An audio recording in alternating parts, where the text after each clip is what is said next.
The Alpha King gave Rhea Calder the collar of a dead royal wolf because the court wanted her shame to have teeth. No one asked why a dead collar still held the shape of the last command it had refused. Refusal, if recorded correctly, was not disobedience. It was evidence. The collar lay on a black velvet tray too heavy for something that no longer had a throat to hold. Moon-silver links circled a strip of darkened leather, cracked with age stiff, with old blood oath oil, and marked by the bite impressions of a wolf large enough to break a man's arm without trying. At the center hung a dull, heart-shaped plate, black as winter iron. It was not a heart. It was a bond record sealed where Fenrow's last obedience should have entered. And something had been written over the place where truth should have stayed. No one called it sacred anymore. They called it useless. That made the punishment worse. Rhea stood barefoot in the royal kennel hall with her wrists bound in gray cord and kennel ash smeared across the front of her servant dress. The hall smelled of wet stone, old fur iron, and fear trained into obedience. Behind the moon iron gates, the living royal wolves watched without sound. They had been bred not to howl unless commanded. Even their silence felt disciplined. The court had gathered on the upper steps to witness her failure. Not a grand crime, not treason. Nothing worthy of songs or execution bells. She had failed the kennels. That was what High Bond-Healer Orlena Voss had named it before the court, her voice smooth and mournful, as if she pitied the kingdom for needing cruelty. One of the king's young oath wolves had refused its obedience meal under Rhea's watch. The beast had pressed its head into her lap instead of lowering its jaw to the silver bowl. It had whined once when Orlena ordered it corrected. Rhea had not struck it. That was her failure. Correction protocol called pain obedience, when obedience was all it knew how to count. Rhea had learned that wolves understood pain faster than courts understood loyalty. A kennel servant was not hired to be loved by wolves. She was kept to clean blood mats, carry bitter roots, scrub feeding chains, and obey the bond healers when they said pain was discipline. Rhea Calder had done all of that for 6 years without lifting her head. She had washed collars that burned her palms. She had slept beside fevered young oath wolves the nobles later claimed as bloodline victories. She had buried 2 unrecorded kennel losses behind the north wall because the court did not like weakness written down. But she had not struck the young oath wolf. So now they would make her wear Fenrow's collar. At the far end of the hall, Alpha King Varek Morholt watched from the black antler throne. He was larger than the stories made him. Broad-shouldered, dark-haired, his face carved with the cold restraint of a man whose anger had been trained into law. A mantle of black wolf fur fell from his shoulders, clasped at his throat with a silver fang. His eyes were a pale, dangerous gray, almost colorless beneath the torchlight. Rhea did not look at him for long. Looking at kings too openly was another kind of failure. Orlena lifted the dead collar from the tray. Rhea Calder refused correction protocol in the royal kennels. She placed servant sentiment above bond order. Since she values animal feelings so highly, she will wear the collar of Fenrow, the dead wolf who failed the throne before her. Something moved through the hall then, not sound. A discomfort that many people immediately hid. Varek's hand tightened once on the arm of the throne. Rhea noticed because kennel servants noticed small movements. Small movements warned when wolves would bite, when healers would strike, when nobles were about to call mercy insolence. Fenrow. Everyone in the kingdom knew the name, but not the truth of it. Fenrow had been Varek's first royal wolf, the Black Beast. Said to have died refusing a battle command during the Northern Rebellion. The court called him disloyal. Orlena's records called him unstable. The old kennel workers, before they disappeared or grew too afraid to speak, called him the last wolf who had ever looked at Varek like a companion instead of a command. Rhea had once found a scrap of Fenrow's sleeping hide in the old laundry pit. She had buried it beneath clean straw. No one knew that. Orlena approached her with the collar held in both hands. Kneel. Rhea's knees ached from scrubbing stone all morning, but she remained standing for one heartbeat too long. The nearest guard struck the back of her leg with the flat of his spear. She fell hard. The court did not laugh loudly. That would have been too common for royal punishment. Instead, silk-shifted rings clicked, and someone exhaled in satisfaction. Orlena leaned close as she opened the collar. "Servants who confuse loyalty with tenderness become dangerous," she murmured. Remember that while it rests on your throat. Rhea's voice came before fear could stop it. Was Fenrow dangerous because he was tender, or because he remembered a command the court wanted called failure? The hall went still. Orlena's fingers paused. Varek's gaze sharpened from the throne. Rhea knew she should lower her head. She knew she should apologize, beg, let the collar close, survive the hour, and return to the kennels if they allowed her to keep breathing. But the dead collar was inches from her skin. And the thing on the tray had once belonged to a living throat. So Rhea looked at the black heart plate and whispered, not to Orlena, not to the court, not to the king. I am sorry they use you this way. She did not know dead collars could hear apologies better than courts heard truth. Orlena's mouth hardened. She snapped the collar shut around Rhea's neck. Cold struck first, then weight. The dead wolf collar locked beneath her jaw with a sound like a small door closing inside a grave. The moon-silver links tightened against her throat. Rhea's breath hitched, but she did not pull at it. A servant who clawed at punishment only proved she had not learned to wear it. Orlena stepped back. Let the court see what becomes of misplaced loyalty. For 3 breaths, nothing happened. Then the heart plate moved, not toward Rhea's blood, toward the refusal she had just repeated. The collar did not know her. It knew the shape of no. Rhea froze. The black iron against her throat gave another slow pulse. Then another. Not magic light, not court illusion, not the sharp sting of punishment silver. It beat warm against her skin, deep and steady, like a heart waking inside, something long declared dead. Behind the gates, every royal wolf lifted its head. The young oath wolf Rhea had refused to strike, pressed its body against the bars, and let out one broken sound no obedience trainer had commanded. Varek stood. The collar beat again. This time the pulse struck through the hall. The Alpha King's face changed. He brought one hand to his chest, not gracefully, not like a ruler making a sign, but like a man hit from inside by something he had spent years being told was gone. Orlena turned pale. "Remove it," she said. No one moved. The dead collar beat harder. Rhea gasped as warmth spread beneath the old leather and the heart plate flared with a dim silver glow. A sound rose from the moon-silver links, low and rough, almost too deep to be heard. A wolf's heartbeat. No. A Bond record waking where obedience had been falsified. The heartbeat was not Fenrow returning. It was Fenrow's last record refusing to stay sealed. Varek took one step toward her. Then the collar beat a 4th time.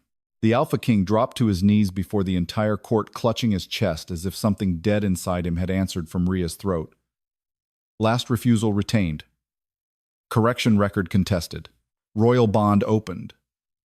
But opened was not healed. Not yet. The dead collar did not loosen after bringing the Alpha King to his knees. A record did not open to comfort the wounded. It opened to finish accusing. It stayed locked beneath Rhea Calder's jaw, heavy and warm, the old moon-silver links pressing into her throat as if the punishment had only changed shape, not ended. The heart plate beat once against her skin, then again deep enough to shake the breath inside her chest. Every pulse answered the hand Varek Morholt held over his own heart. He remained on one knee before the court, not redeemed, not restored, only struck. And being struck by truth was not the same as answering it. The royal kennel hall did not know what to do with a kneeling king. Nobles stood frozen on the upper steps. Bond-healers clutched their record chains.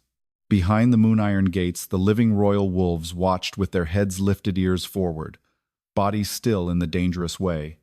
Wolves became still when they heard something older than command. Rhea knelt because the guard had forced her down.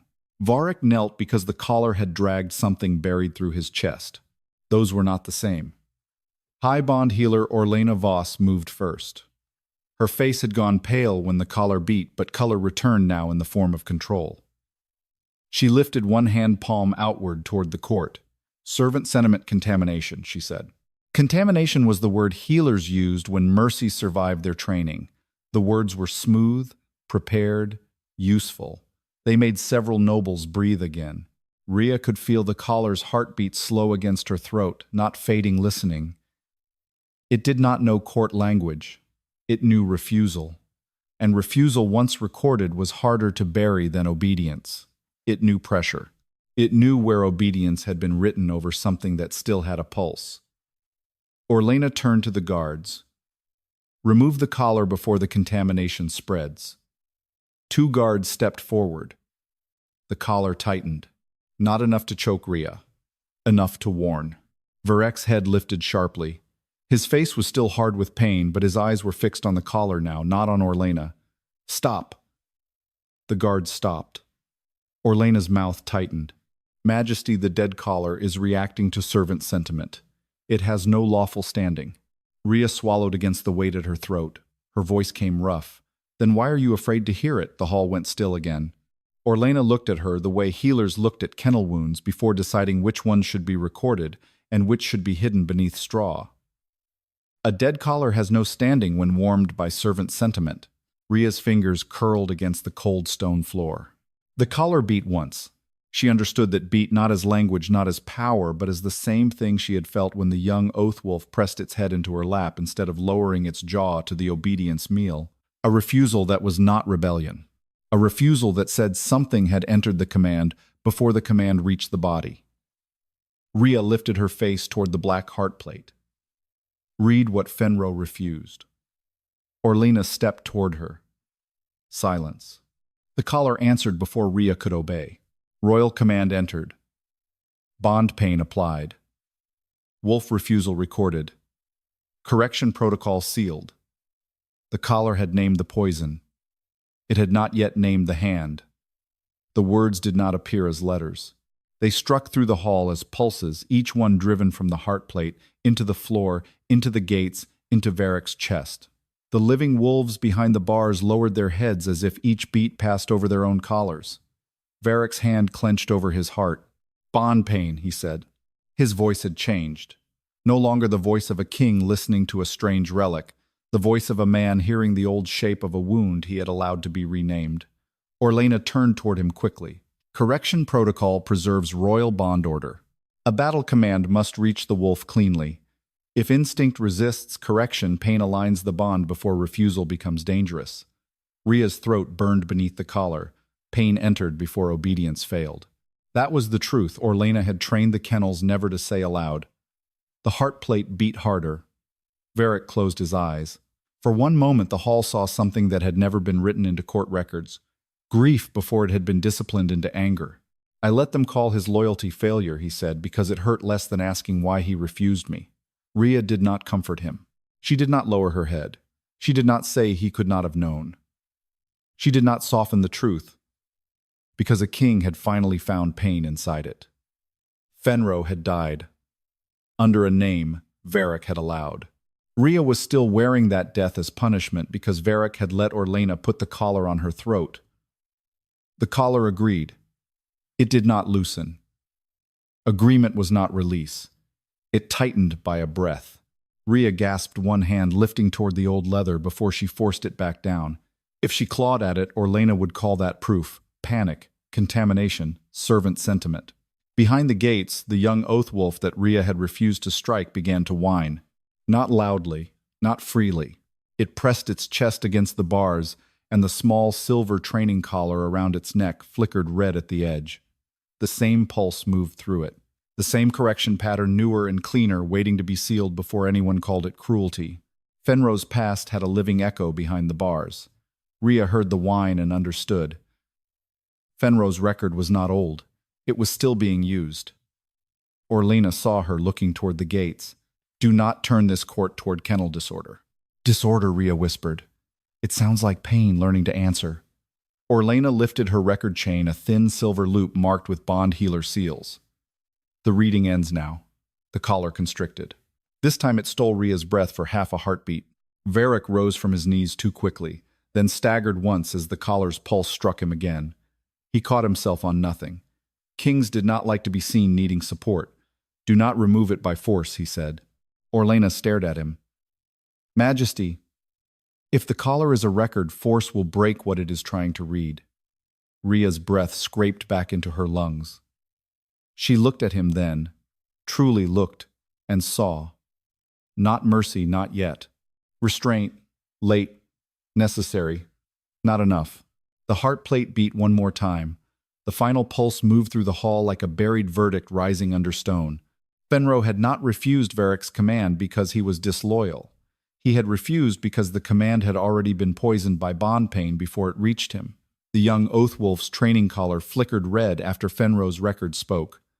The past had not echoed. It had answered from a living throat. The color came and went beneath the bars like a coal trying to hide inside silver.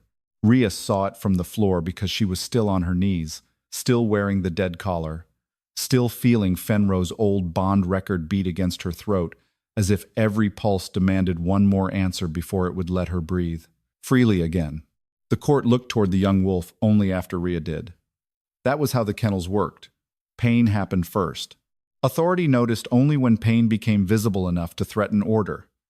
That was the oldest rule in the royal kennels. The young Oathwolf pressed its chest against the gate. Its small silver training collar glowed red at the edges, then dimmed, then glowed again in the same rhythm as the heart plate at Rhea's throat. It had not touched Fenrow's collar. It had not heard the old wolf's name with understanding. But the pattern inside its collar had answered the pattern inside the dead one. Varek Morholt stood now, but not steadily enough to look untouched. He had risen from his knees because kings did not stay kneeling while their courts watched. Yet one hand remained near his chest, fingers bent as if the heartbeat had left a bruise beneath his ribs. His face had returned to control, but not to calm. Control was only what a wounded king wore when too many people were waiting to see him bleed. Rhea did not mistake it for redemption. The collar had forced him down. It had not yet made him answer. Orlena Voss moved between Rhea and the gates, her pale healer robes sweeping over the black stone. Bond pain is not poison, she said. It is alignment. Alignment was the word people used when they wanted pain to sound like balance. The word slipped into the hall polished and cold. Alignment. The court liked it better than pain. Rhea felt the dead collar tighten by a breath, as if the record itself recognized the same old lie, wearing a gentler coat. Orlena lifted her record chain. Royal wolves are not village companions. They are bond weapons tied to crown survival. When instinct misreads, command alignment preserves order before refusal becomes rebellion. The young Oathwolf whimpered. No one commanded it to stop. That made the sound worse. Rhea's throat burned beneath Fenrow's collar. Read who applied the pain. Orlena turned toward her eyes, narrowing. A kennel servant does not compel Bond-Healer records. I am not compelling you, Rhea said. Her voice came rough from the pressure at her throat. I am asking the collar where the pain entered. The heart plate beat. Once. Twice. Then the moon-silver links warmed until Rhea's skin prickled beneath them. The collar did not open. It did not loosen. It forced the record through her body because the court had made her wear the evidence it thought was dead. The bond record answered. Bond-Healer seal entered. Pain channel opened. Royal command altered. Wolf refusal blamed. The collar had named the poison. It had not yet named the hand. Now the living collar had to name the thread. The words came as pulses again, but this time each pulse struck toward Orlena's record chain. The silver loop at her wrist gave one sharp flash before she covered it with her sleeve. Too late. Varek saw. Rhea saw his gaze fix on the hidden seal, and she knew the old wound had turned a little in him, not enough to cleanse him, enough to cut deeper. Your seal, he said. Orlena's expression did not break. My office's seal. Bond-Healer intervention is lawful when a royal wolf's instinct threatens command integrity. Command integrity, Varek repeated. The heart plate gave a slow, heavy beat. Rhea could hardly swallow. Pain entered before Fenrow refused. Your protocol made the command hurt before it reached him. Orlena looked down at her. You understand kennels, not crowns. I understand when a wolf is punished for flinching before the blow is named. The dead collar warmed as if Fenrow's last record knew the sentence was true. For a moment, the living wolves behind the gates shifted, not breaking command, not rising in revolt, only shifting enough for chains to click softly through the hall. Varek turned toward the young Oathwolf. The red flicker had spread along the little training collar in thin branching lines. The young wolf's body trembled, but its jaw remained closed against the silver feeding bowl pushed through the gate. It was being asked to eat. It was being hurt for not eating. and the hurt would soon be recorded as refusal. Fenrow's story was not buried history. It was a lesson still being taught, and lessons repeated long enough became law. Varek's voice came quieter. If I let alignment mean obedience, then I let pain speak for my crown. Rhea did not soften for him. She was glad he had said it. That did not make the collar lighter. Orlena's mouth tightened. Then allow the current protocol to demonstrate its necessity. Before Varek could answer, she raised 2 fingers toward the kennel guard beside the gate. Present the obedience meal again. The guard hesitated. Orlena's eyes hardened. Now. The silver bowl scraped forward. The young oath wolf lowered its head, shaking. Red light ran around its collar. Its mouth opened a little, not from hunger, but from the pressure of command. Rhea felt the echo through Fenrow's collar and nearly bent double. "Stop," she whispered. No one did. The young wolf touched the edge of the bowl with its nose, then pulled back. The red light sharpened. The wolf cried out. Varek moved, but Orlena spoke over him. Observe. Instinct resisting lawful nourishment. Alignment pain corrects hesitation. No, Rhea said. It is not resisting food. The collar tightened so hard her voice thinned. She forced the next words through it anyway. It is resisting the pain inside the command. The dead collar beat violently. The young wolf collapsed against the bars but still did not eat. The court had no laughter left now. Varek's face turned cold in a way even Orlena seemed to feel. He stepped toward the gate and every guard in the hall stiffened. End the protocol. Orlena lifted her chin. Majesty, if you interrupt alignment before completion, the young wolf's obedience record will fracture. End it, the record now. The guard pulled the bowl back with shaking hands. The red light on the young wolf's collar dimmed, but it did not vanish. It remained threaded under the silver weighting. Rhea's collar loosened only enough to let her drag in one breath. Then it beat again, not finished, not satisfied. Varek turned toward her. His eyes dropped to the old collar locked on her throat. For one dangerous second, Rhea saw the impulse in him, tear it away, break the silver end, the pain with strength. She lifted one hand before he moved. No force. His jaw clenched. If you break it, she said, you break the record before it names what they put in the young one. The truth stopped him harder than any guard could have. Orlena seized on it. The servant admits the collar is unstable. Rhea looked at her. No.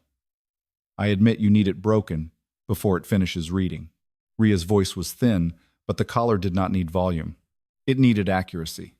The heart plate burned warm against her skin. Behind the bars, the young oath wolf lifted its head weakly. A red thread pulsed under its collar in the same rhythm as Fenrow's dead record. The pain that poisoned Fenrow's last command had not died with him. It was already threaded through the young oath wolf's collar behind the bars. And the thread was newer than Fenrow's grave. The red thread in the young oath wolf's collar did not fade when the bowl was pulled away. It stayed under the silver like a vein of hidden fire, thin and patient, pulsing once for every beat that Fenrow's dead collar struck against Rhea Calder's throat. The obedience meal was gone. The guard had dragged it back behind his boots with shaking hands. No command remained before the young wolf except the one already buried in its collar. Still the pain stayed. Rhea heard it before she understood it fully. A small broken breath came from behind the bars, not quite a whine, not quite a howl. The young oath wolf pressed its muzzle to the stone and kept its eyes open as if closing them would let the red thread drag it back toward the bowl. Its body trembled, but it did not crawl away. It had learned, maybe already, that distance did not matter when pain was tied to obedience rather than touch. Fenrow's collar tightened. Rhea's breath shortened. She remained on her knees with the dead bond record locked under her jaw. Her wrist still bound her throat, marked by old moon-silver links that had been meant to humiliate her. The court had watched the collar drag a king down. It had watched an ancient record accuse correction protocol. Yet no one stepped forward to free her. Because evidence was useful only until it had to cost someone comfort. Varek Morholt stood between Rhea and the gates, his body rigid with the kind of restraint that looked almost like violence turned inward. His eyes moved from the red thread in the young wolf's collar to the black heart plate at Rhea's throat. Rhea saw the thought cross his face. Break it. End it. Tear the dead collar from her neck and call that protection. She lifted her chin despite the pressure. No force. His jaw tightened. It is hurting you. It is reading. That does not make the pain acceptable. No, she said. It makes breaking it useful to the person who needs the record gone. The words hit him cleanly. He did not step closer. Orlena Voss used the pause like a blade. A current training collar cannot be judged by a dead refusal record. Her voice spread through the hall calm enough for frightened nobles to hold on to. Fenrow's collar is a failed relic warmed by servant sentiment and unstable memory. A living royal training collar falls under active Bond-Healer law. The two cannot be weighed together. Rhea swallowed against the leather. Then why are they answering together? The red thread pulsed. Fenrow's collar answered. The court heard both. Orlena's fingers closed around her record chain. Coincidence under emotional disturbance. Rhea looked toward the young Oathwolf. It was staring at her now through the bars, not with worship, not with recognition, but with the desperate focus of something in pain, hearing another pain speak the right shape. She did not have to be chosen to understand it. She only had to refuse the lie being built around it. Rhea breathed as deeply as the collar allowed. Read the living thread. Orlena stepped forward. That collar is under my active seal. Then let the seal say so. The dead collar beat once. Behind the bars, the young wolf's training collar flickered red-white. Then both collars pulsed together. Current collar thread entered. Obedience meal paired. Pain channel renewed. Bond-Healer seal active. The word struck the kennel hall in 4 heavy beats. This time the record did not feel old. It felt fresh, sharp, still warm from the hand that had prepared it. The red thread in the young wolf's collar brightened as if embarrassed by exposure. Varek went very still. Not because he did not understand. Because he did. This morning, he said. No one answered. The silence answered enough. Rhea's collar tightened again, not as punishment from Fenrow, but as pressure from an open record forcing itself deeper. Her eyes watered. She pressed her bound hands to the floor and refused to claw at her throat. Varek saw. His hand lifted halfway, then stopped. The choice stood between them like a drawn blade. If he broke the collar, Rhea might breathe freely. If he broke it, the record might shatter before the active seal finished naming itself. Orlena knew that. Rhea saw it in the healer's face, in the careful stillness beneath her calm. Varek lowered his hand. The decision hurt him. It hurt Rhea more.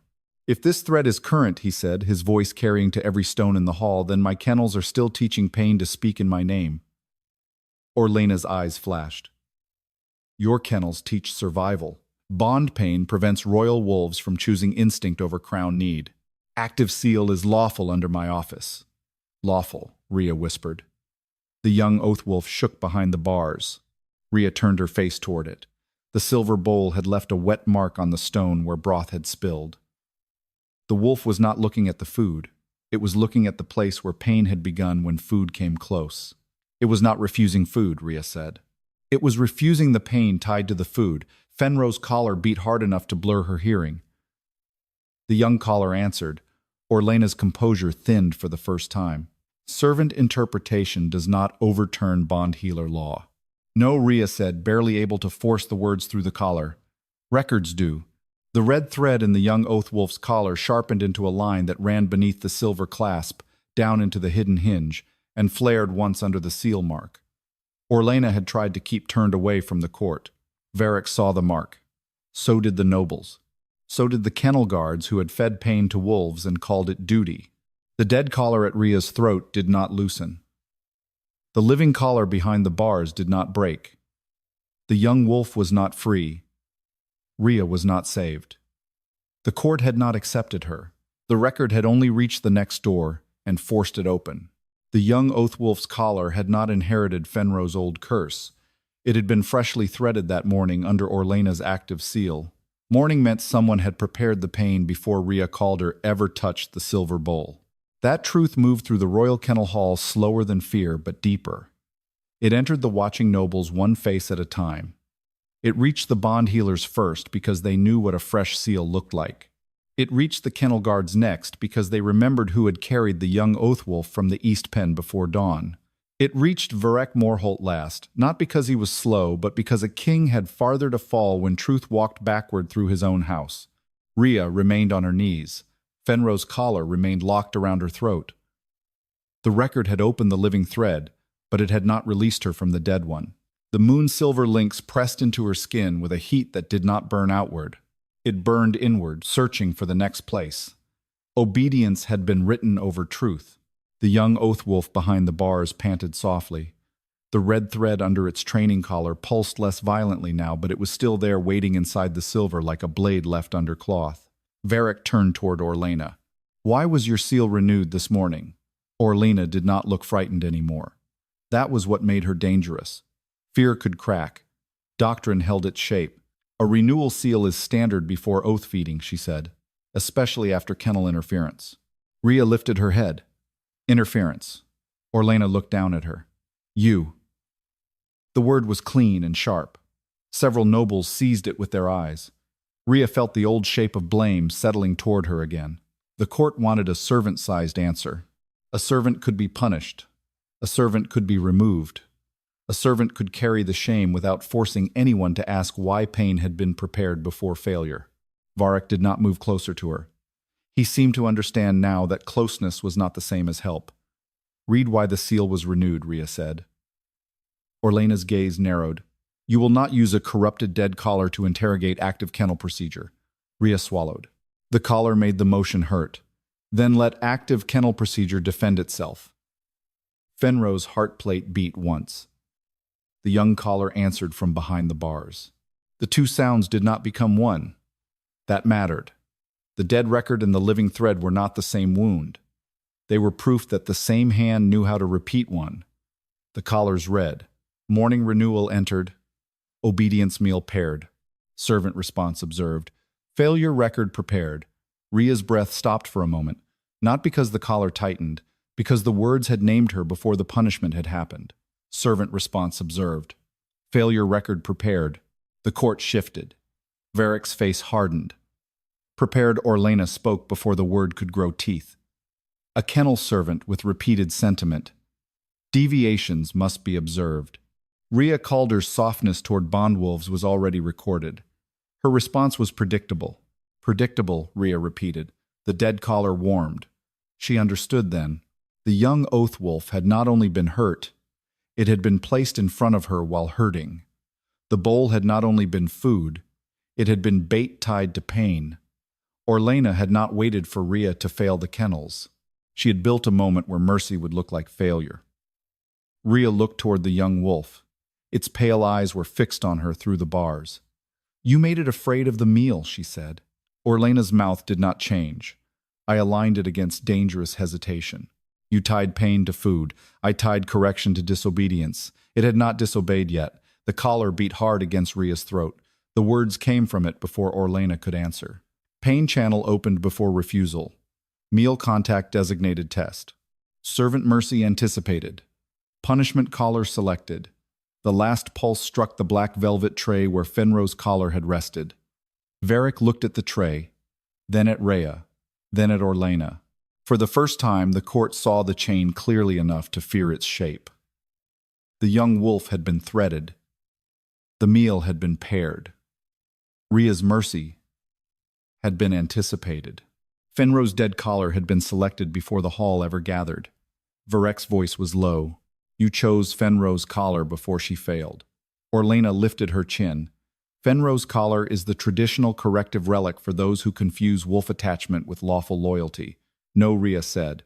Her throat hurt so badly the word barely crossed her lips, but the collar carried its shape. No, you chose it because Fenrow refused pain before and you wanted my refusal buried under his name. The heart plate struck once. Agreement again. Not release. Varek closed one hand slowly. Rhea saw the violence he wanted to use and the restraint he was forcing over it. He could order Orlena seized. He could command guards to tear every collar from every wolf in the hall. He could rip Fenrow's record from Rhea's throat and call the moment ended. But force would give Orlena exactly what she needed. Broken record. Broken standing. Servant sentiment dismissed. Varek seemed to know it. That did not make Rhea grateful. It only meant he had finally learned the cost before spending her pain to soothe himself. Orlena turned toward the nobles. You are watching a servant manipulate grief through an unstable relic. This is how kennel discipline collapses. One girl speaks softly, one young wolf hesitates, and suddenly the court questions the order that keeps royal beasts from tearing children apart. The argument landed. Not fully. Enough. Rhea heard it in the room. The court feared cruelty, but it feared uncontrolled wolves more. Orlena had built her doctrine inside that fear. Varek heard it too. His jaw tightened. Rhea looked at him. Do not answer fear with strength. It knows how to wear that. His eyes cut to her. For a heartbeat, something passed between them that was not romance, not forgiveness, not trust. A warning accepted. Varek turned back to Orlena. Then the record continues. Orlena's silver chain flashed. If it continues, Majesty, the servant may not survive the strain. The hall went cold. Rhea had known the collar hurt. She had not known Orlena was waiting for the pain to become permission. Varek went still. Rhea smiled faintly, though it cost her. Now you care whether I survive. Orlena's face hardened. Fenrow's collar tightened until Rhea's vision blurred at the edges. Behind the bars, the young oath wolf pushed itself upright with trembling legs. The next pulse rose from both collars together deeper than before, and carried the record into the hall. Failure was prepared before mercy refused. The punishment had not answered Rhea Calder's disobedience. It had been waiting for it. The court did not move after the record named the punishment as waiting. Waiting made the cruelty worse. A punishment chosen after failure could still pretend to be law. A punishment prepared before mercy had even been tested had another shape. It was a trap dressed in royal procedure. Rhea Calder felt that shape closing around her throat.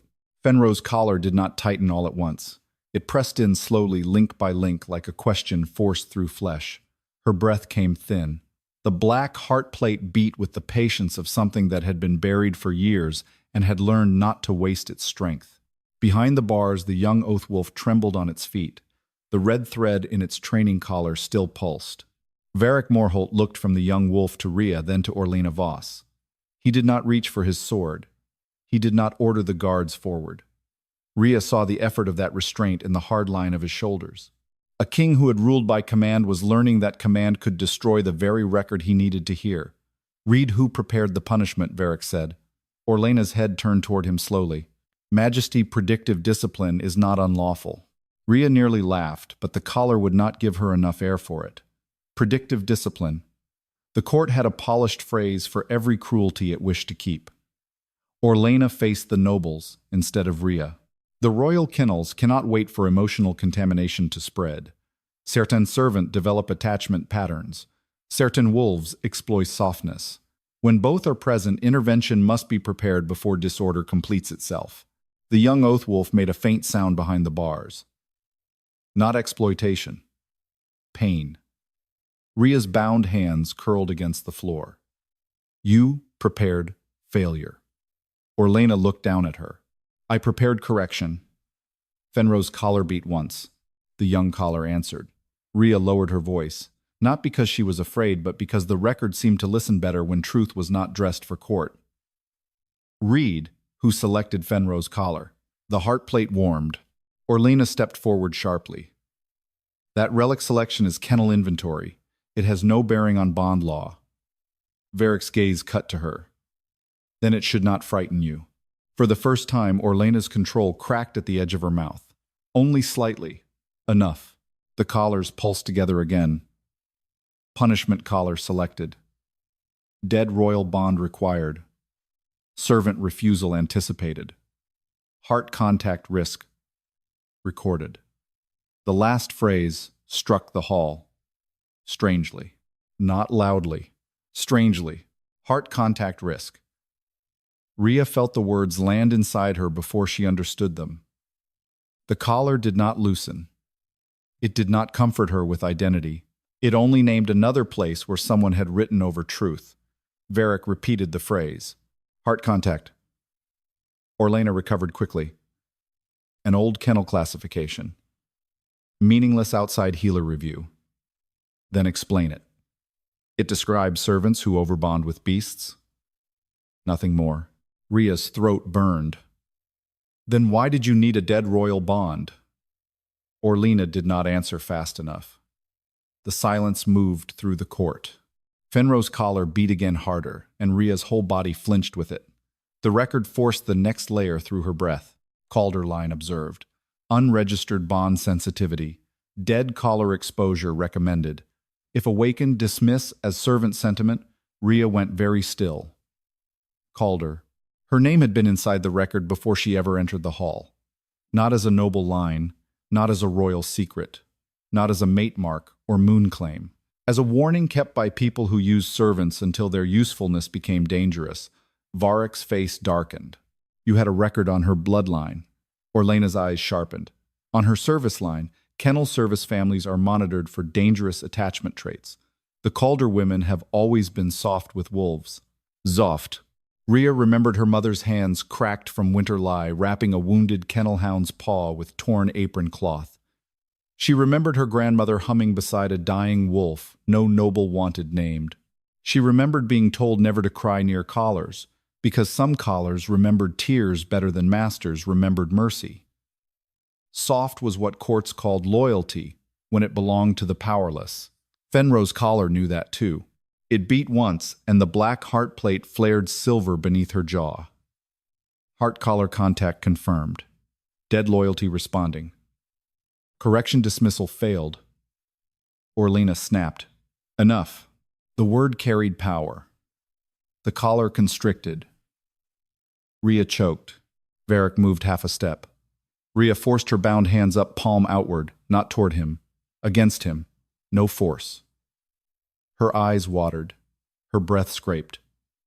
She hated that she needed him to understand. She hated more that he did. He stopped. The court watched the Alpha King obey a kneeling servant's warning because the truth around her throat would break if he tried to save her too soon. Orlena saw it and turned the knife. This is precisely the danger. She makes restraint look righteous while a dead collar manipulates royal grief. Rhea's voice came raw. If it were grief, it would ask him to forgive himself. The collar beat once. It is not asking that. Varek's expression changed. Not softened. Cut open. Rhea looked at him through the pain and gave him no shelter. It is asking why your court knew my name before I failed. The hall seemed to shrink around that question. Varek turned to Orlena. Answer. Orlena lifted her chin. Because the Calder service line has been watched since Fenrow's death. Another pulse struck the floor. Watched. Since Fenrow's death. Rhea felt the record beneath those words, like a root under stone. Varek heard it too. Why Orlena's silence came too late. The heart plate burned silver white. The next record opened not with comfort, not with power, but with accusation so old it had waited inside dead leather for the right refusal to wake it. Fenrow's collar had not been chosen because Rhea failed the kennels. It had been chosen because Orlena already knew a Calder throat could make a dead royal bond testify. Varek Morholt did not ask the court whether a Calder throat could make dead loyalty testify. He asked Rhea. The choice sent a colder silence through the royal kennel hall than any command could have done. Kings asked healers for records. Kings asked councils for law. Kings asked commanders for blood counts and border maps. They did not ask kneeling kennel servants to explain why a dead royal bond had been placed against their skin. Rhea could barely breathe enough to answer. Fenrow's collar sat hot beneath her jaw, no longer only heavy, no longer only warm. It had become a door that refused to close, while someone still had a hand on the other side of it. The black heart plate beat slower now, but each pulse pulled at the old moonsilver links like the collar was searching for another hidden seam. Rhea looked at Orlena Voss. The high Bond-Healer had stopped pretending the collar meant nothing. That did not mean she would confess. Dangerous people did not confess when doctrine could stand in their place. The Calder service line has a history of bond sensitivity, Orlena said before Rhea could speak. Such servants mistake animal imprint for loyalty, and loyalty for law. That is why they are monitored. Monitored, Rhea repeated. The word tasted like a locked room. Her mother had died with her hands scarred from kennel silver. Her grandmother had gone silent in her final year whenever Fenrow's name was spoken. Neither had ever told Rhea they were watched. Perhaps they had not needed to. Poor women learned early that a closed door, a missing record, and a healer's kind voice could mean the same thing. Varek's eyes remained on Rhea. Did you know? No. The answer came too quickly to be beautiful. It came like truth. The collar beat once. Orlena's face tightened. Rhea swallowed pain. But I knew dead things in the kennels did not always feel empty. A murmur climbed the upper steps. Orlena seized it. There. You hear her. This is precisely why the line was monitored. A servant who claims dead callers feel is not a witness. She is contamination given a voice. Rhea's throat burned. Then why did you place contamination where the court could hear it? Orlena did not answer. Varek did. Because she thought shame would silence it. The dead collar warmed and Rhea hated the small relief that passed through her when the king finally named something correctly. It was not forgiveness. It was not trust. It was only one stone removed from a wall that still held her in pain. Varek took one step toward Orlena. What did you call the Calder line in your records? Orlena's hand closed around her silver chain. Service irregularity. The heart plate beat. False designation retained. The words pulsed through the hall. Rhea's eyes closed. Not because she was sedent, because every pulse now seemed to enter old places inside her she had never known were sealed. Varek's voice dropped. Read the true designation. Orlena snapped. No. The court heard that. Not a doctrine. Not an explanation. A refusal. Rhea lifted her bound hands to the collar, not pulling, only touching the old leather, as if asking it not to tear her throat apart while it opened. Read what they buried under service. Irregularity. The young oath wolf behind the bars gave a thin cry. Its red thread answered first. Then Fenrow's collar struck back. Calder line observed. Heart collar contact possible. Dead bond testimony risk confirmed. Service designation falsified. Seal under kennel custody. The hall changed around Rhea. Not in worship. In fear. Fear was honest when pride had no time to dress it. Varek looked at her as if the court had just placed a blade in his hand and told him it had always been there. Heart collar. Orlena stepped between them.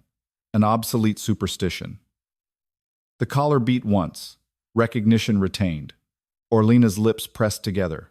Rhea understood only part of it, but part was enough to make the world shift beneath her knees. She was not royal. She was not chosen by Fenrow. She was not the king's destined salvation wrapped in servant ash. The collar did not love her. It had not selected her. It had responded because her bloodline buried in kennel service could make dead wolf bonds finish speaking.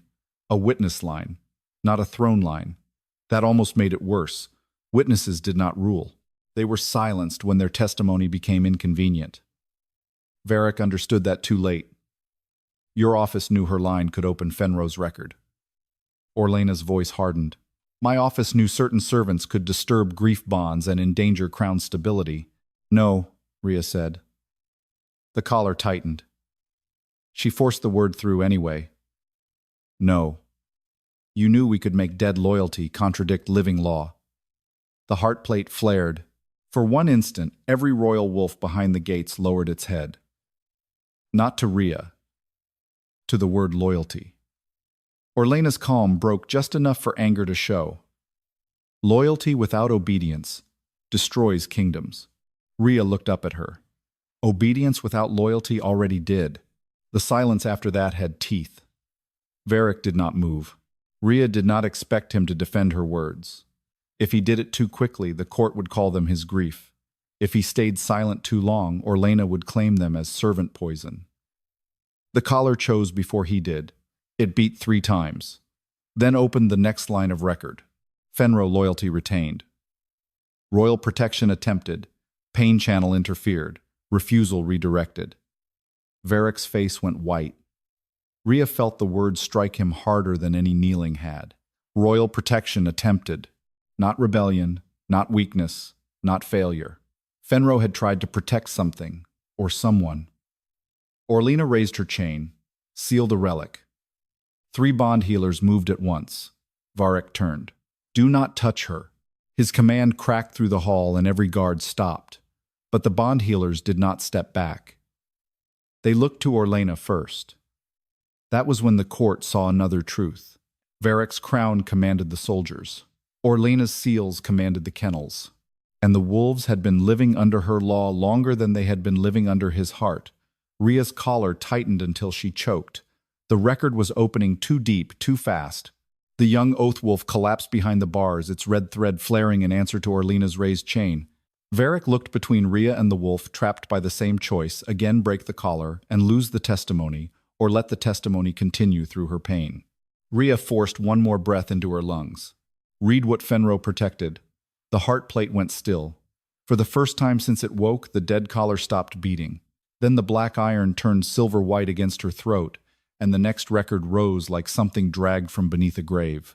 Fenrow had not refused the king to betray him. He had refused because the command would have made Varek kill the last witness to his own stolen heart bond. Varek Morholt stopped breathing before the court remembered how to. The words from Fenrow's collar did not fade into the stones. They stayed in the royal kennel hall like a blade held flat against every throat. Stolen heart bond. Last witness. Kill. None of it sounded like old kennel disorder now. None of it sounded like servant sentiment. It sounded like a record that had waited years for someone powerless enough to repeat a refusal without knowing what it would wake. Rhea Calder remained on her knees. The collar remained locked. The silver-white heat at her throat had become almost unbearable, but she did not touch it. If she pulled, Orlena would call it instability. If Varek tore it free, the testimony would break. If the court looked away, Fenrow's last loyalty would be buried again, this time under Rhea's body.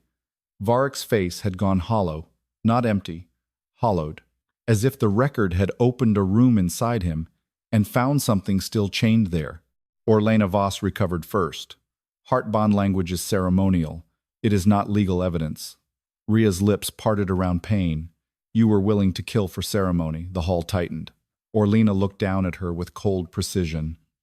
No one killed for ceremony. Royal attachment to a wolf beyond obedience creates instability. It makes a king answer to grief instinct and private affection instead of crown necessity. Fenrow's condition had to be corrected. His loyalty, Rhea whispered. His condition. The collar beat once rejecting the word. Varek's voice came low. Read the heart bond. Orlena turned sharply. Majesty. He did not look at her. Read it. The command struck the hall with old authority, but the collar did not answer him. It tightened around Rhea instead. Her breath broke. Varek understood a heartbeat later. His order had pressed against the record like force, like crown weight. Like every command that had ever been altered before, it reached Fenrow. He stepped back. Pain crossed his face, not anger this time, not pride, but the cost of learning that even truth would not obey him just because he finally wanted it. Rhea forced air through her throat. Not by crown command. Varek's jaw clenched. Then how she looked toward the black heart plate. By what it kept. The collar warmed beneath her fingers when she finally laid them lightly against the leather. Not pulling. Not begging. Witnessing. Read what Fenrow kept. The heart plate beat once. Behind the bars, the young oath wolf lifted its head. The dead collar opened another layer. Royal heart bond formed. Free loyalty entered. Obedience replacement proposed. Wolf resisted correction. Witness protected. The pulses struck Varek one by one. Free loyalty. Not command. Not bond pain. Not trained submission. Free loyalty. The court had no polished phrase ready for that. Orlena did. Free loyalty is an unsafe classification for royal wolves, she said. It cannot be measured. It cannot be guaranteed. It cannot be inherited by order. Rhea's voice was almost gone. So you replaced it with something that could. Orlena did not deny it. She did something worse. She justified it. Obedience can save a kingdom when loyalty hesitates. Varek's eyes finally turned to her. And who decided my wolf's loyalty was hesitation? Orlena held his stare. Those responsible for keeping your reign alive. The dead collar beat so violently that Rhea bent forward, one hand striking the stone. A sharp sound escaped her before she could swallow it. Varek moved. Again. And stopped. Again. That restraint tore across his face like a wound no one could record for him. Rhea tasted iron at the back of her throat. Do not make me pay for your anger. His eyes found hers. She had not meant to say it so sharply. She was glad she had. Varek stepped back another pace. Orlena smiled faintly, seeing weakness where restraint stood. You see, Majesty, the servant understands the danger of unstable testimony. The collar hurts her because it was never meant to open. Let my healers close it before the relic destroys the only witness you think you have. Rhea laughed once. It was not a pretty sound. It was hardly a sound at all. You called me contamination. Now I am your witness. Orlena's smile vanished. The young oath wolf behind the bars dragged itself upright. The red thread beneath its collar pulsed again, weaker but present. Rhea turned toward it, and the dead collar loosened by one breath, as if accuracy mattered more than pain. The young one, she said. Its collar has the replacement pattern. Orlena's eyes sharpened. Do not redirect the court. Rhea ignored her. Read what obedience replaced. The living collar answered first. Pain channel paired. Free response. Suppressed. Meal compliance required. Loyalty response. Classified disorder. Fenrow's collar beat, after it older and deeper. Same correction design retained. Varek closed his eyes. When he opened them, his face had changed again. Not softer, more dangerous. But the danger no longer looked clean. It carried shame now, and shame made it heavier. I thought obedience proved the bond survived, he said. Rhea looked at him through the blur of pain. No, it proved something answered when you pulled. The words hurt him. Good. Truth that did not hurt the powerful rarely reached the buried places. Orlena lifted her chain again. Royal bond law cannot be overturned by grief comparison between a failed dead wolf and an untrained young one. The heart plate turned cold. Rhea felt it before anyone heard it. Another record had opened beneath the heart bond layer, not Fenrow's refusal this time. Something placed after, a sealing action. The collar read in slow, terrible pulses. Heart bond severance entered. Free loyalty archived. Obedience bond installed. King memory corrected. Varek staggered as if the floor had moved. Rhea's own breath stopped. King memory corrected. The court went utterly silent. Orlena's chain trembled once in her hand. The dead collar did not release Rhea. It did not absolve Varek. It did not summon Fenrow back from death. It only finished naming the next wound. The Alpha King had not merely lost Fenrow's loyalty. He had been taught to remember obedience as the only love his wolf had ever given him. The memory did not return to Varek Morholt as mercy. It returned like a wound reopening under a crown. He stood in the center of the royal kennel hall with his hand pressed against his chest, staring at the dead collar on Rhea Calder's throat, as if the old moon-silver lynx had reached inside him and turned a key he had never known. Was there. Around him nobles did not whisper. Bond-healers did not move. Even the wolves behind the gates held their breath in the strange way of beasts trained to silence pain before pain could be punished. Rhea remained on her knees, still collared, still bound. Still, the body through which everyone else's buried truth was being dragged into light. The heart plate beneath her jaw had gone cold after naming the king's corrected memory, but cold did not mean finished. It meant the record had reached something deeper than pain. Something old enough that even the collar seemed to hesitate before touching it. Orlena Voss did not hesitate. Memory correction is a permitted royal preservation measure, she said. The words fell cleanly into the hall. Too cleanly. Rhea lifted her head. Her throat felt raw. You corrected his grief. Orlena's eyes sharpened. We corrected destabilizing attachment. Varek's face changed at the word we, not because it cleared him, because it did not. A king could be wounded by a lie and still have ruled through what the lie made him. Rhea saw that knowledge settle on him like iron. He had sentenced wolves under obedience law.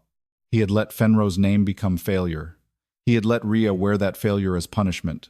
No corrected memory could erase the years he had lived after it. He looked at Orlena. What did you make me forget? Orlena's mouth tightened. What would have destroyed you? The collar beat once. Rhea tasted blood where she had bitten the inside of her cheek. Read what memory was corrected. Orlena stepped toward her. No. The word came too fast. Varek heard it. The court heard it. Rhea did not look at the king. She looked down at the black heart plate and laid 2 fingers against it, barely touching. Not by his command, she whispered. By the bond record. The collar warmed. Then it opened. First bond entered freely. Wolf loyalty accepted. Painless oath spoken. Obedience replacement refused. King memory corrected after severance. A sound left Varek that no court could turn into command. It was not a roar. It was not a sob. It was the breath of a man remembering something his body had mourned, while his mind had been taught to call mourning weakness. Rhea saw the memory because the collar forced its shape through her skin, not as sight but as pressure. A younger Varek kneeling in the old snow yard with Fenrow's massive black head pressed to his shoulder. No silver bowl, no pain channel, no healer chain. Only a wolf choosing to stay beside a boy who had not yet learned how easily courts could rename love into liability. Varek's voice was hollow.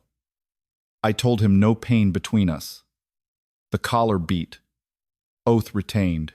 Orlena's composure thinned. A prince's private oath cannot outweigh crown survival. Rhea's fingers curled against the stone. So you taught him he had never made it. Orlena looked down at her. We allowed him to rule. Varek turned slowly. The whole hall seemed to lean away from him. But he did not strike. He did not command her dragged to the floor. He did not spend Rhea's pain to prove he could still be feared. He only said, and I allowed that rule to continue. Rhea closed her eyes. Not comfort, not forgiveness, but accuracy. The collar warmed against her throat, and for the first time, since it had locked, the pressure shifted, not looser, different. As if the record had recognized that someone responsible had named himself without being forced. Orlena saw it too. Her gaze snapped toward Rhea. That is enough. She lifted her record chain and every active training collar behind the gates flickered red at once. Not breaking, not freeing, answering her seal. The young oath wolf cried out. Rhea's collar constricted so sharply that she dropped one hand to the floor. Varek stepped forward. Rhea forced one word through the closing pressure. Don't. He stopped with visible effort. Orlena's voice rose. This hall will not be governed by a servant's throat and a dead wolf's sentiment. Seal all exposed threads. Bond healers moved toward the gates. The young oath wolf dragged itself backward, but the red thread followed inside its collar. Other wolves remained still disciplined by years of pain waiting beneath silver. The court finally understood that silence had not meant peace. It had meant training had worked. Rhea reached for breath and found almost none. The heart plate beat under her fingers. One last layer waited. Not Fenrow's body. Not Fenrow's ghost. The last true loyalty inside the dead bond, buried beneath obedience and correction and grief, rewritten into law. Rhea understood then what the Calder women had been. Not queens, not mates, not chosen by wolves. Bearers, women whose throats, hands, and mercy could hold a dead bond steady long enough for its loyalty to testify. She whispered through the collar. Read the loyalty before obedience replaced it. The hall darkened around the silver pulse. Fenrow's collar beat once, not like a heart returning, but like a record choosing its final witness. Heart collar bearer confirmed, dead loyalty retained. Royal oath violated. Living collars carrying replacement law. Correction system active, Orlena shouted. Seal her Varek moved at the same time as the healers, not toward Orlena, not toward the collar. He moved to the gate of the young oath wolf and placed his own hand against the bars where the red thread pulsed nearest the lock. If my oath was violated, he said, voice low enough to be dangerous, then let my living bond answer what my dead one kept. The young oath wolf lifted its head. Rhea's collar went burning hot. The last true loyalty inside Fenrow's dead bond did not choose Rhea as queen mate or savior. It used her as witness. And through her throat it named the law that had replaced every free wolf bond in Varek's kennels. The active collars answered before Orlena could hide the law behind doctrine. Thin red threads stirred beneath the silver bands of every royal wolf behind the gates. They did not break. They did not free the wolves. They only revealed themselves, and that was enough to make the royal kennel hall fall silent. Rhea Calder knelt with Fenrow's dead collar burning against her throat while the living collars answered through her pain. Varek Morholt kept one hand near the young oath wolf's gate. The wolf did not bow to him. It did not forgive him. It only trembled beneath the red thread placed around its throat that morning. Fenrow's collar beat once and the law rose through the hall. Crown obedience law entered. Free loyalty classified disorder. Pain alignment authorized. Royal memory corrected. Kennel bond custody transferred. Varek's face hardened. To your office. Orlena Voss lifted her chin. Under royal grant. The word struck harder than denial. Royal grant. Not theft alone. Not secret alone. Permission once given, then sharpened into a system. Varek had been wounded by the lie, but he had also let the wrong hands hold the knife. I gave your office custody, he said. You preserved the throne, Orlena replied. No. His voice lowered. I let obedience be easier to measure than loyalty. Fenrow's collar warmed against Rhea's bruised throat. Orlena turned toward the court. This is why free loyalty was classified disorder. It makes rulers sentimental. It makes servants bold. It makes beasts uncertain. A kingdom cannot survive bonds that may refuse. Rhea lifted her head. A kingdom cannot survive if loyalty is only allowed to answer yes. The red threads pulsed behind the bars. The young oath wolf stared at the place where the silver bowl had been. Rhea followed its gaze and understood. The meal, she whispered. Varek looked at her. Bring it back without the pain thread, she said. Orlena snapped.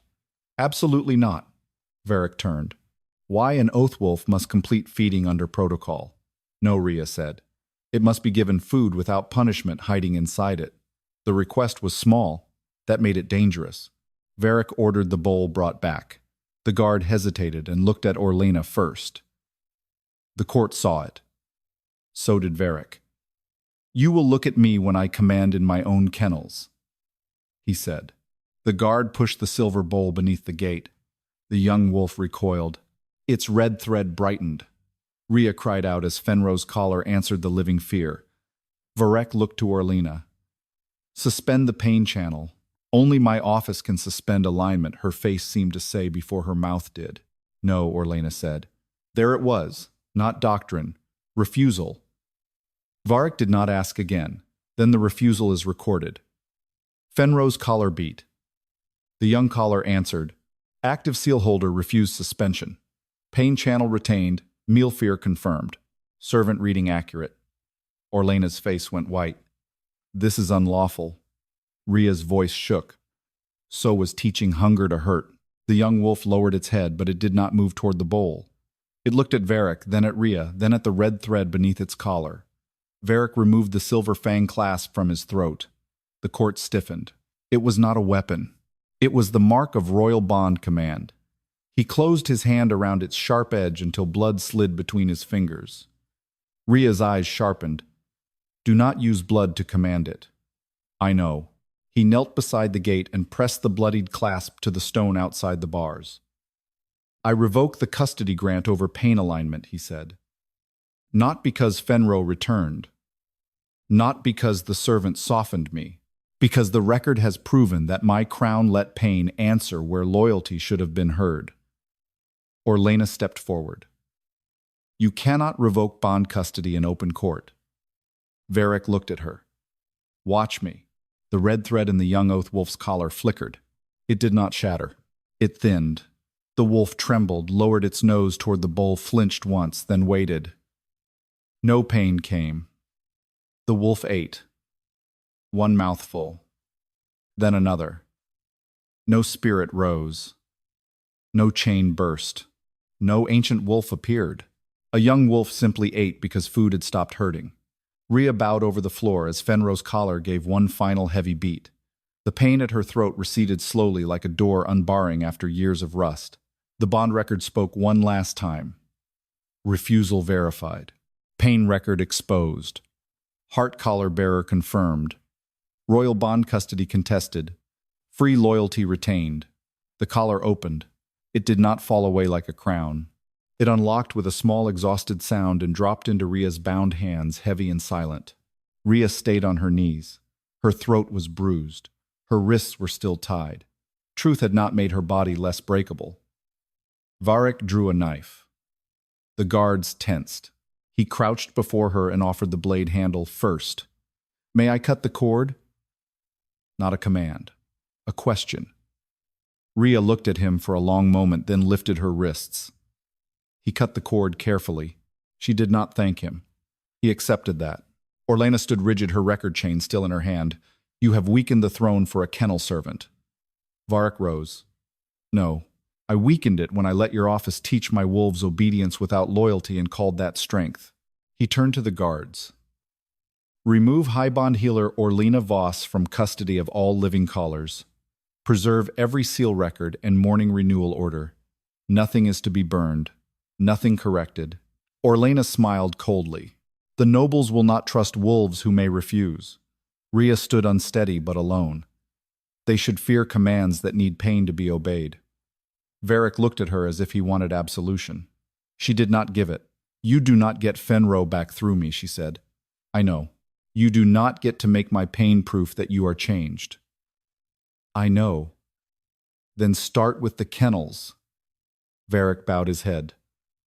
"Not to a Luna, not to a mate, not to a queen, to a witness his court had tried to use as punishment. I will." Behind the bars, the young oath wolf finished eating and rested its head against the gate. It did not kneel. It did not obey. It simply watched.